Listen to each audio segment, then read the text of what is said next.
I'm not sure if I've ever clearly expressed this on this channel before, but I love platformers. From 2D platformers to 3D platformers to this 4-dimensional hobby I found on Roblox. Don't ask, I eat all of it up. I even played Pack and Roll, and you know what, I had a good time. These were the games I grew up on. But despite my love of the genre, there was one game I never got around to playing, one of the most successful titles to come from an indie studio, Shovel Knight. I don't know why or how I never played this before, because this is an incredible platformer. I bought Shovel Knight Treasure Trove specifically, meaning I got the base game as well as all 4 DLC releases, containing 3 new campaigns and an entire additional game mode.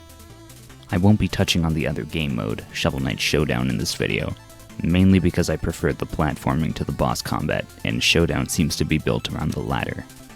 I will, however, give my thoughts on each of the 4 main adventures. Rather than talking about the game as a whole, I'm going to structure this video by taking a look at each individual quest. So let's start with the original, Shovel of Hope. While Shovel of Hope is the simplest and my personal least favorite campaign, it's not by any means bad, just not as good as the rest. Still, it's easy to see how the original game became so popular. You play as Shovel Knight, whose basic abilities are very limited. You have a basic dig attack that essentially acts as a short stab in front of you. Its short range and the fact that it brings you to a stop on the ground make it a very limited combat tool. Luckily, you also have a more effective method of attack. Shovel Knight comes with a downward stab that acts somewhat similar to Link's in Zelda 2 for those of you unfortunate enough to have played that game. It has a decently large hitbox, and you get a significant amount of air after bouncing on an enemy's head. This makes it a very effective tool for combo attacks, as you can normally string together a series of pogo hits on an enemy without too much trouble. It does have some drawbacks though. It can destroy certain blocks, which are sometimes the only thing keeping you from a pit or a set of spikes. Luckily, the pogo can be cancelled mid-air, and the game rarely uses a setup like this to kill the player. It was never really an issue in platforming, but it was something to keep in mind. The other drawback is that you must be able to get above an enemy to use it. This makes flying enemies and certain bosses far harder to pogo. Against these enemies, it might be a good idea to use a relic, items you can find as rewards for exploring in most stages. Unfortunately, I found the majority of the relics to be very situational, and I'm not certain I even used some of them at all after testing them out to see what they do. The massive exception is the propeller dagger, which I found both useful and fun. Unfortunately, you don't get it until close to the end of the game.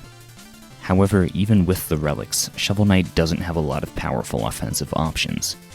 You'll quickly run out of magic if you decide to pick off enemies from a distance, and your close range options are an annoyingly short stab or a harder to control pogo. Unlike many other platformers, enemies in Shovel Knight are more than just obstacles that threaten to knock you into a pit. They're dangerous encounters on their own. They help keep levels tense and interesting even after you're comfortable with the platforming. Speaking of, the platforming and level design are some of the best parts of the entire game. Every level has a number of unique platforming mechanics, and while most of them are fairly insignificant, they do a lot to differentiate how it feels to play each level. Beyond these unique mechanics, the solid level design does a lot to keep the experience from stagnating. Shovel Knight is rarely ever boring because it presents a very solid challenge while still being very forgiving. There are some brutal sections in these levels, rooms that'll make you die over and over again. It would be very easy to frustrate the player, but Shovel Knight avoids that for a few reasons. It has frequent checkpoints between its hardest sections, so you never lose that much progress. And thankfully, despite its retro inspirations, it doesn't have lives. Rather, when you die, you lose a portion of your gold that you have the opportunity to pick up again. Shovel Knight is challenging, yes, but it's also forgiving, and I was able to avoid feeling frustrated except in a few very specific challenges. The game keeps you engaged the entire time, not only through its challenge, but also through its approach to secrets. I've stated before that I'm not a big fan of false walls. It's easy to make them too hard to find, leading to the player either missing content or testing every wall they come across, which can become incredibly tedious. However, Shovel Knight managed to implement false walls in a way I actually enjoyed.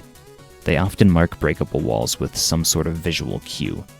And even when there's no explicit sign of a wall being breakable, some parts of levels just look suspicious, just a little bit out of place, and there are often false walls hidden in these areas. In this way, the game incentivizes you to pay attention to the layout of each room and to look for secrets, keeping the player engaged. The other way Shovel Knight alleviates the issues with false walls is through its sheer abundance of secrets. Even when I slashed at a wall and didn't find anything, I didn't really mind, because probably around a third to maybe even a half of the walls I tested did hide something. I didn't feel like I was just banging my head into every wall for no reason, because I was frequently reinforced by actually finding something. I don't know how you did it, Shovel Knight, but I actually like these false walls. However, while I've spent a lot of time talking about the design of these levels and why I think they work so well, there is a large part of the game I haven't really touched on: the bosses. Most levels have a boss waiting at the end, one of the Knights of the Order of No Quarter. Unfortunately, many of these bosses just feel like regular enemies with big health bars. In many, pogoing is still the dominant strategy, and most can be taken down by pure aggression. This isn't necessarily a bad thing, it just means a lot of them didn't really leave a big impression on me. The exceptions are some of my favorite fights. Spectre Knight completely controls the pace of the battle. His scythe must be consciously avoided, and your small health bar at this point in the game makes it hard to just tank his hits. He forces you to play defensively and find safe opportunities to attack, and it's fun. However, this somewhat changes during your rematch, as your larger health pool makes mindless aggression a viable option. Tinker Knight is another fun boss, because you have to earn your aggression. Once you get on top of his mech, you can get a massive combo hit by pogoing on him, but after he takes enough damage, he'll try to knock you off by retreating and then charging. However, it's possible to stay on top of his mech if you know what you're doing, allowing you to avoid having to pogo your way back on top of him. I think this alternate strategy you can employ once you've learned the fight is a really nice detail. The new fights in the Tower of Fate also take more thought than most. You can still mindlessly attack the Black Knight for a portion of the fight, but you have to play a bit more carefully once he anamorphs into a bird. The first phase of the Enchantress fight is also somewhat resistant to mindless pogoing, but I found I could use the Propeller Dagger instead and get the same stupidly effective combos. The second phase is far more difficult to cheese. I think you might be able to use the Propeller Dagger to extend your pogo combos, but I was never able to pull it off. All in all, while the boss fights weren't offensive, they weren't all that interesting either, with a few exceptions. Considering Shovel Knight's platforming is generally more fun than its combat, I think a particularly challenging platforming section or something would have been a better way to end these levels. As it stands, the bosses are just kind of punching bags. All in all, while Shovel of Hope was my least favorite campaign, it still has a lot going for it. The gameplay is incredibly solid, particularly the platforming, and for as much as I talked down on the boss battles, I still had fun with them. I just didn't think they were all that memorable. Still, as much as I liked it, it pales in comparison to the next quest, Plague of Shadows. I loved Plague of Shadows. It was my favorite campaign for two reasons: mobility and tone. Let's take a look at the former first. Plague Knight has the most complex moveset by far, to the point that I still might not even consider myself proficient. Plague Knight's primary attack is throwing bombs. These have a far greater range than any other character's primary attack, but a few drawbacks as well. Because they're projectiles, it can sometimes be hard to hit enemies directly in front of you, especially smaller enemies. I occasionally had a similar issue with destroying blocks directly underneath me. I had to remember to back up enough to be able to hit them. The bombs are also harder to use effectively, but far safer as combat tools. You have to pay a lot more attention to your spacing and aim, but because you can and will often be attacking from the air, it can be harder for grounded enemies to hit you. You do still have to pay attention to enemies that can get under you, because you'll have a harder time landing without the pogo. Now, keep in mind that everything I said there could be different for different players, depending on the type of bomb they used. There was a ton of room for customization, with 3 attributes you could individually change for a ton of different bomb combos. But because I was too stupid to adapt, I mainly stuck with the default bombs, sometimes with the long fuse if I needed it. Luckily, this worked really well. There were a few specific situations where I had to switch, mainly to the lob casing to hit some aerial enemies, but I otherwise could use the default bombs without any problem. I appreciated this. I liked how the default bombs felt and wasn't really interested in experimenting, and for the most part, I didn't have to. Now, some of you clever and observant viewers might be thinking, that doesn't have anything to do with mobility, this is a poorly organized script. Well, you're half wrong. Plague Knight's other ability is his Bomb Burst, an aerial explosion that can either give him a vertical boost or significant horizontal speed in a set arc. This, along with Plague Knight's double jump, give him the most inherent aerial mobility of any of the playable characters. This Bomb Burst is challenging to use effectively, yet fun when you get in a good rhythm. However, an important note is that you charge the burst by holding the attack button, meaning you almost always have to throw a bomb in order to charge it. This can be an issue when you accidentally destroy the platforms you're trying to jump to. However, as long as you're mindful of your surroundings, it shouldn't be an issue. There are also several different types of bomb bursts, but I pretty much always stuck to the float burst, which gives you more airtime and makes platforming more forgiving. The others are kind of neat, but none are quite as impactful as the float burst, which helps smooth out the learning curve. When I inevitably return to Plague of Shadows to try out the New Game Plus, I'll probably use one of the others, but for an initial playthrough, the float burst is the way to go. Beyond these basic abilities, Plague Knight also has a collection of arcana, essentially the equivalent of Shovel Knight's relics. And similar to the relics, I didn't use most of them very often. However, there were actually two I did find useful this time. Leech Liquid was the most useful. After drinking it, you heal yourself for every bit of damage you deal. It's not broken, as you can be hit out of your drinking state before it completes, cancelling the ability, yet taking the full magic cost. You also have to actually hit an enemy for it to heal anything, which is sometimes harder than you think. Still, it's a very powerful tool for tough combat sections and boss battles, and a very welcome addition. The other arcana I used a bit was the Staff of Surging, which acts kind of like a Shoryuken. It's a useful tool for both attacking and platforming, and while I still didn't use it often, there were a few sections I doubt I would have gotten through without it. Still, as fun as Plague Knight is to control, I do have some gripes with his quest. The levels in Plague of Shadows are mostly the same as those in Shovel of Hope. This isn't necessarily a big issue, seeing as these levels are still very fun to traverse, but it is a little disappointing in comparison to the other DLC campaigns, which have mostly or entirely unique levels. However, it is kind of neat to tackle these challenges with a different moveset. Some of the most difficult sections for Shovel Knight are trivial for Plague Knight, and vice versa. While the levels were a little disappointing, they weren't a big issue. I also have similar complaints with the bosses in this campaign as I did for those in Shovel of Hope. Most are even more destroyed by pure aggression. Because throwing bombs keeps you momentarily suspended in the air, you can just jump and spam your way through most fights. Many bosses have a harder time hitting you in the air than on the ground, and the rate at which you can throw bombs means many of them go down disappointingly easy. Still, there are some bosses that are a little more notable, mainly the final bosses of the game. The Enchantress is still a bit of a chump, but her mobility makes her far more of a threat than most. I still just used the classic jump and spam strategy, but it was closer than most fights.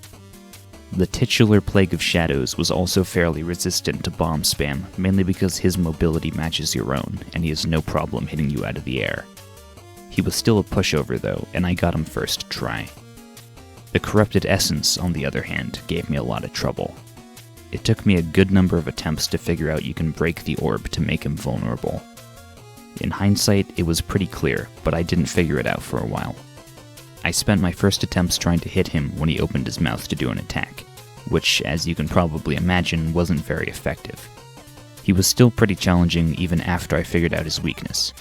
His attacks were hard to dodge, and I had some trouble actually damaging the orb enough without getting hit and letting it recover.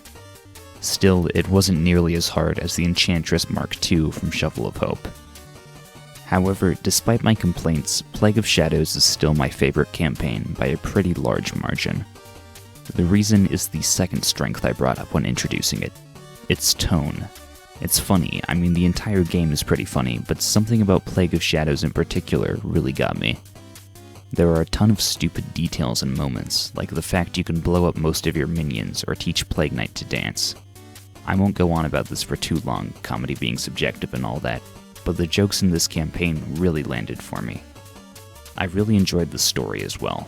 Plague Knight's quest for a goth girlfriend was kind of silly and lighthearted, but still had a strong enough emotional core for me to want to see it to its conclusion.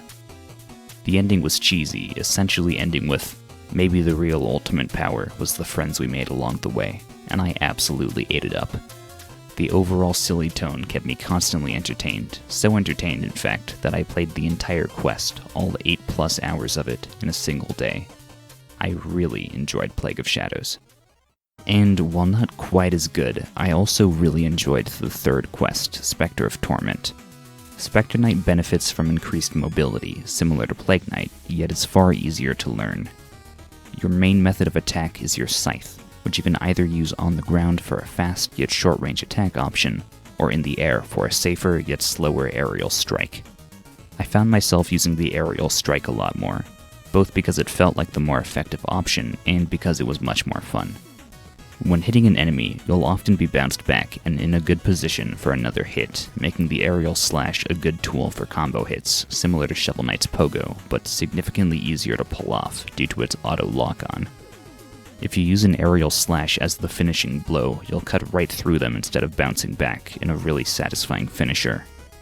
While this can sometimes send you directly into a pit, it can also be used as a platforming tool. You'll often find yourself slashing through chains of weak enemies or hanging lamps to cross large gaps. This is a flashy, yet overall pretty simple mechanic on its own. However, that's not all there is to Spectre Knight's moveset. He has a couple of other notable attributes. He can briefly run up walls and climb over ledges, making platforming more forgiving. This was also a slight annoyance in a few situations when I wanted to fall while hugging a wall, but it was never a big issue. Spectre Knight can also wall jump, which is really fun. Of course it is. I don't think there has ever been a wall jump that wasn't fun. Spectre Knight also has an interesting mechanic where he damages any breakable blocks or walls he jumps off of. He also immediately destroys sand blocks while falling. I expected this mechanic to be a mostly underutilized part of Spectre Knight's platforming, but it was actually used in some really creative challenges. You can also grind on rails when you come across them. They didn't show up all that often, so it's not nearly as universal of a mechanic as the others, but it's still really fun when you do get the opportunity. There's also a cloak you can buy that allows you to grind on demand, and I used it throughout the majority of the game. Honestly, I think having that cloak equipped did more harm than good, as I kept accidentally grinding at really unfortunate times. But I just didn't care, because it was undeniably cool whenever I got the chance to Tony Hawk my way through a challenge. All of these mechanics enhance Spectre Knight's gameplay and feed into each other, making his platforming feel incredibly fluid, yet intuitive. While he doesn't feel quite as good to control as Plague Knight, he's a lot easier to learn and gets fun a lot faster. Spectre Knight also has his curios, but I barely touched any of them. I used most of them even less than Shovel Knight's relics or Plague Knight's arcana, and there is one reason for that: the Will Skull. This item is stupidly powerful. By spending a little darkness, Spectre Knight's form of magic, you can heal yourself. There's no caveat like with Plague Knight's Leech Liquid, where you have to hit enemies in order to heal. No, you just spend the magic and restore your will. You can be hit out of it similar to the Leech Liquid, but it honestly doesn't cost that much darkness, so getting knocked out of it isn't a big deal. To be clear, this isn't a complaint. Spectre of Torment is already a more platforming-focused campaign than the others, so having an item that can completely trivialize most combat encounters is actually a welcome addition. However, the Will Skull is so useful that I almost never used any other item. They seemed like wastes of darkness compared to the Will Skull, and I didn't want to run out in case I needed to heal down the line.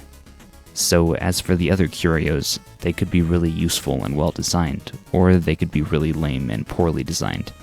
I wouldn't really know because I practically never used them.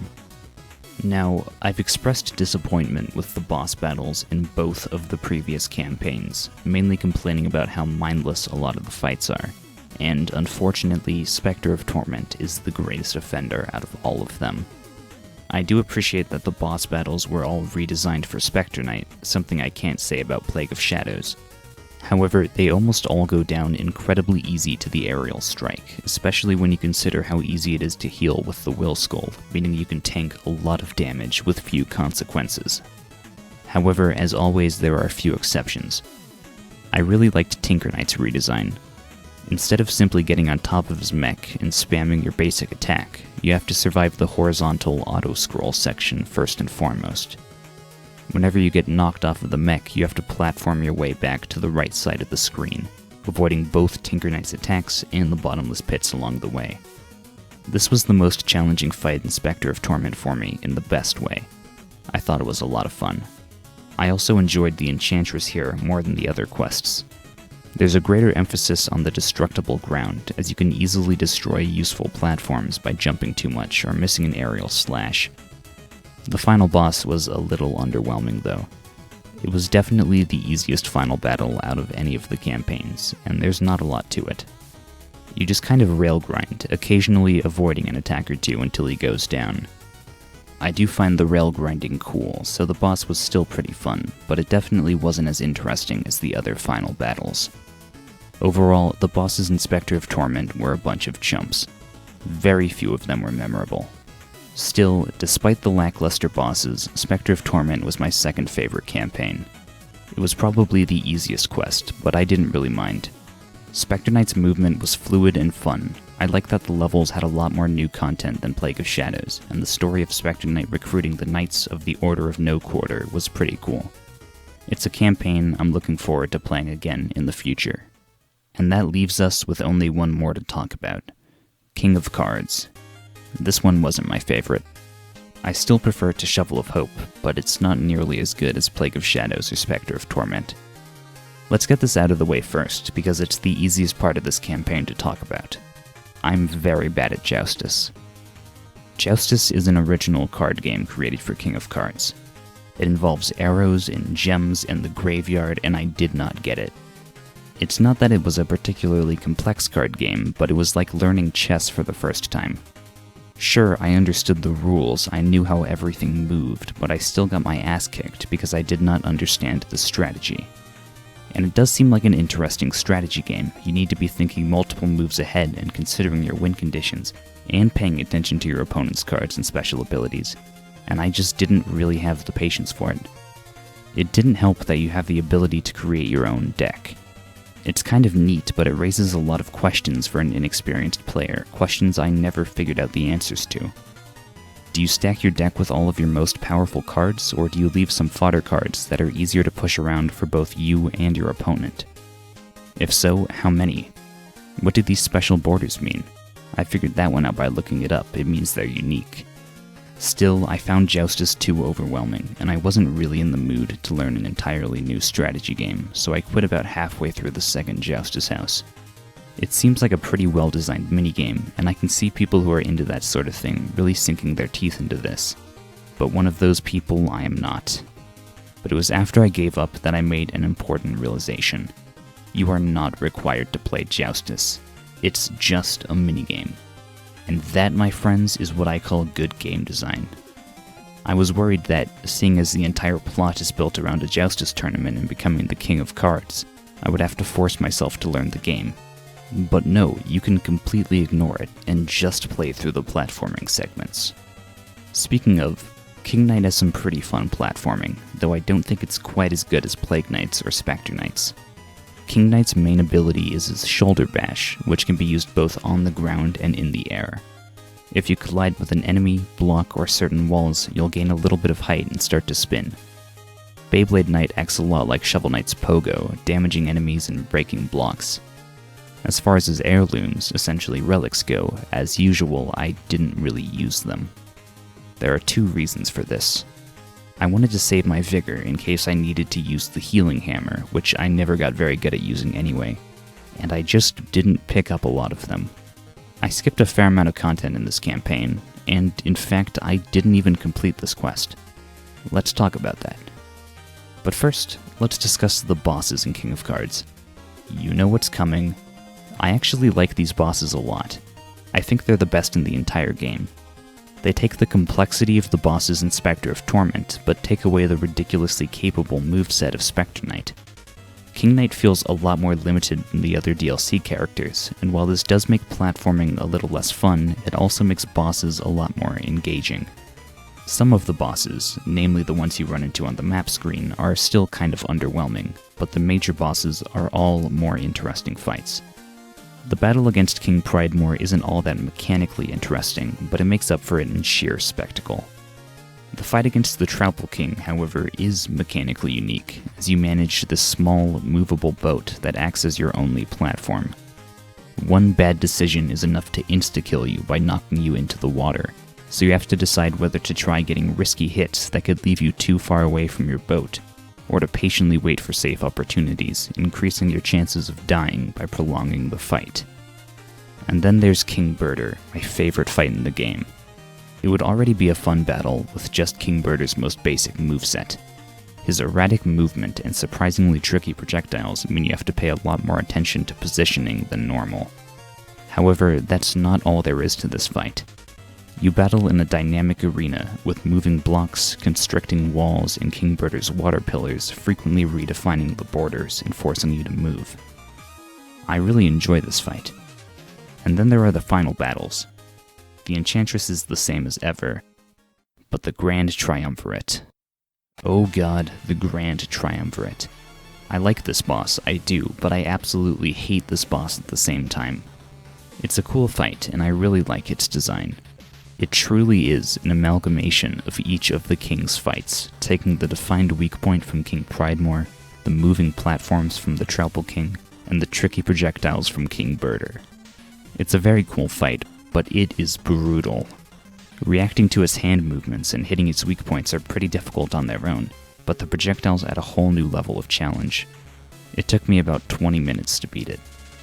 Wait, actually it took me about 20 minutes to get to its second phase for the first time, which, unlike almost every other fight in the game, does not have any sort of checkpoint and does not heal you beforehand. If you die in this second phase, you have to take on the first one again, and you'd better have enough health at the end of this to survive the second. After getting to the second phase only twice in the next 20 minutes and dying very early both times, I decided to throw in the towel. I'm sure the boss wasn't all that difficult, and I would probably be able to take him down with maybe another 30 minutes to an hour of attempts, but at that point, I'd been playing King Knight for about 7 hours straight. In fact, I'd played about 30 hours of Shovel Knight total over the course of 5 days, much more than I normally put into a single game in that amount of time. I was pretty burned out, and I didn't really have the will to keep fighting. But that's still something kind of incredible, isn't it? I played an average of 6 hours a day, and I was working on this script the entire time, meaning I probably spent about half of my waking hours either playing or thinking about Shovel Knight. And I didn't mind. For as much time as I've spent in this video discussing flaws, the amount I played in the short time I played it should give you a pretty good idea of what I think. Its platforming was fun, flashy, and creative. Its sprite work and music were both top-notch.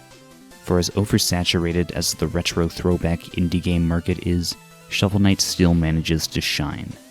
It wears its influences on its sleeve, but it doesn't use them as a crutch. It doesn't feel like just, hey, remember Mega Man? Or hey, remember Zelda 2? It manages to rise above its influences and occupy a space entirely its own, and I get the feeling that, going forward, I'm going to remember Shovel Knight. It is a must-play for any platformer fan. Hey, I know I normally end these videos pretty abruptly after telling some stupid joke, but seeing as this was a pretty big video, I thought I'd do an actual outro. I know this video is pretty long, so to anybody who watched to the end, thank you. I truly appreciate you sticking around. And hey, if you watched this far and enjoyed the video, liking and or subscribing would be pretty cool. If you have any thoughts on the video or on Shovel Knight, feel free to leave a comment, I'd love to hear them. And for any returning subscribers, you may have noticed that my rate of video production has slowed down pretty substantially. I've been pretty busy with school, and it's been hard to keep up with the channel. I'll keep trying to get videos out, but I'm not sure I'll be completing them very quickly. Still, I appreciate you guys watching me and being patient. Also, something I didn't get to point out in the video is the fact that if you and a boss die at the same time, you still get the victory, which means a lot to me at this point in time. Anyway, thank you for watching to the end of the video, and say it with me now, keep gaming, gamers.